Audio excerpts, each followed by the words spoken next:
Over on Instagram and here in our YouTube community, I recently invited you all to ask me any barbecue related questions so I can answer them in a video. So in this video, that's what we're gonna do. All right, and the first one's from Instagram and it's from Aquinox Plumbing, and it asks, if I cook my tomahawks or briskets or any meat at a lower temperature for a longer time, will I end up with softer, tenderized meat or just a lump of dry meat? So most of the time with a tomahawk steak, you'll find it hard to render that fat or to get softer meat in your smoker because they simply won't run that low. So if you want to try to achieve that with a tomahawk steak, I'd look at a sous vide machine. Then your briskets, pork butts, or any of your other large cuts that you want to do really low and slow, let's say you want to do them at 100 Celsius for 16 to 18 hours instead of 120 Celsius for 12 to 14. You'll find that you're hitting that probe tenderness around that 85 to 90 degrees Celsius internal mark instead of that 93 to 96 or a little bit more. So you're definitely running more of a risk drying your meat out or overcooking it if you're doing it lower and slower and still taking it off at that 93 to 96 degrees Celsius internal mark. So I guess if you are going really low and slow, make sure you start checking for probe tenderness from around 85 to 90 degrees Celsius internal. All right, and then over on YouTube, Alex M1566 asks, I've been looking at getting a smoker. Pellet smokers seem easier initially but costly. Charcoal smokers seem cheaper but more daunting.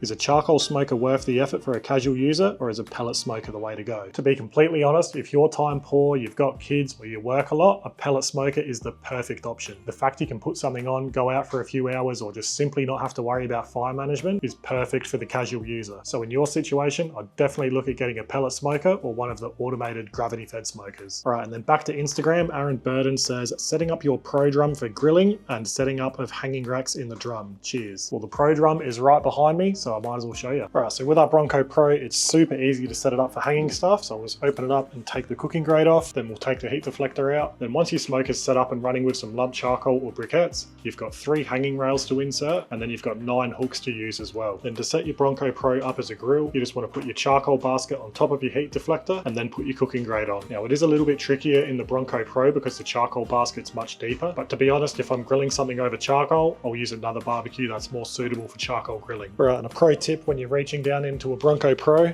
make sure you're wearing a black jumper. All right, then back to YouTube, we've got a question from Sturasian. G'day, I was in Coffs Harbour over the weekend and the local barbecues galore had an orange Oklahoma drum smoker for $9.99. Is that a good deal? So the orange ones are the Bronco Pros. Normally they retail for around $1,500 from memory, so $9.99 is definitely a good deal. If it's still there, you should definitely snap it up. Right, and then back to Instagram, we've got Mr. Jones, BJJ, a good mate of mine, and he's asked, what fights are best to watch while cooking to make sure the food is best? Now, there's a few that come to mind, maybe a Volkanovski versus Ortega. I'll never get sick of watching that. And then maybe a Glover Teixeira versus Yuri Prohaska. But I reckon as we get a few more scrap mat events, I might end up watching that. All right, then back to YouTube, we've got Aaron Templeton 1M Group 4618. I have so much trouble controlling the heat and duration in my kettle. I get the temp right, but run out of coals before the cook is done.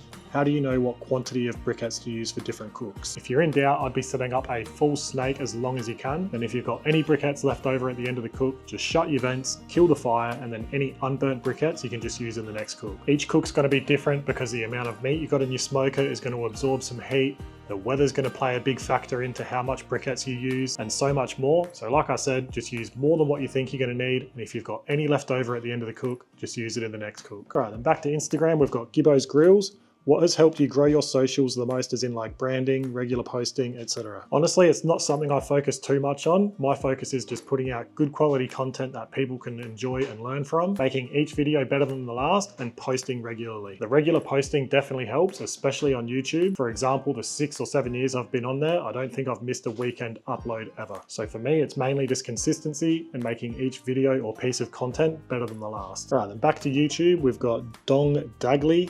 Would be keen to see your take on smoking a Brahman hump. Now that's something I haven't done before. They're pretty hard to get hold of. I've tried a few times through different butchers, but if I ever come across one, I'll definitely get one and do a video on it. All right, then back to Instagram. We've got another question, 2 questions from a mate of mine, Rowie X Geo. Who would your dream collab cook be, dead or alive? Now there's so many names that come to mind, but the person I've drawn the most inspiration of who I would love to collab with would be Malcolm Reed. To me, he's one of the OGs of barbecue, huge YouTube channel, been doing it for a very long time. He'd be a wealth of knowledge and seems like a fantastic guy. And if you haven't checked out his YouTube channel, go to How to Barbecue Right and you'll find it. Then the next one from Rowie is, what would your final ever meal be if you had to choose? Now I've been asked that a few times and it's still birria tacos. If I had a big plate of birria tacos and a big bowl of consomme to dip them in, I'd be pretty happy before I died. All right, back to YouTube. Laurie Sherwood asks, do you smoke much fish in the drum? Something I'm going to try. To be honest, I don't cook much seafood. It's definitely something I want to do more of because I'm getting so many requests to do it. So stay tuned and hopefully you'll see a few fish smoking videos in the future. All right, and then a few more from Instagram. We've got Smoking Saturdays. Should we wipe down charcoal baskets and chimney with oil after use to stop them rusting? Now, to be honest, if you've got the time and can be bothered, it's probably a good idea, but I've never done it with my charcoal baskets or chimneys, and I've had mine for a few years now. There is a little bit of rust on them, but I reckon I'll get a few more years out of them yet. So you probably should, but it's not going to be the end of the world if you don't. All right, and then we've got Andy. I'm not even going to try and pronounce your last name because I'll make a mess of it.